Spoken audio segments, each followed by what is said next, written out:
Ce lundi soir, le bilan de la frappe aérienne d'un centre commercial dans la ville de Kremenchuk, au centre de l'Ukraine, demeurait incertain. Les autorités régionales déploraient déjà au moins 13 morts et une quarantaine de blessés et précisaient que les secours étaient encore à l'œuvre pour trouver les rescapés.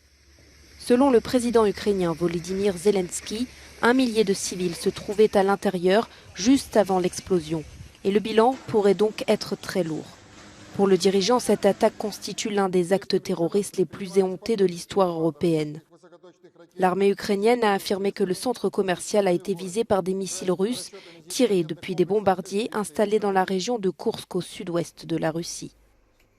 Moscou n'a pour l'instant pas réagi à ces accusations, mais a démenti avoir perpétré une autre attaque à Kiev ce week-end.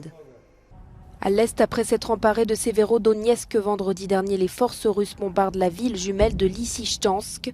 Les autorités régionales ukrainiennes ont fait part d'au moins 8 civils ukrainiens tués et 21 blessés dans cette localité du Louhansk ce lundi. Dans l'oblast voisin du Donetsk, la ville de Sloviansk est aussi en proie au combat. Ce lundi, une personne a été tuée dans un bombardement russe qui a touché plusieurs bâtiments. Lors de son intervention au sommet du G7 ce lundi matin, Volodymyr Zelensky a indiqué que l'heure de la négociation avec son belligérant russe n'avait pas sonné et a demandé plus de soutien à ses alliés. Lundi soir, Kiev a aussi appelé à une réunion d'urgence du Conseil de sécurité de l'ONU sur les derniers bombardements russes contre des cibles civiles en Ukraine.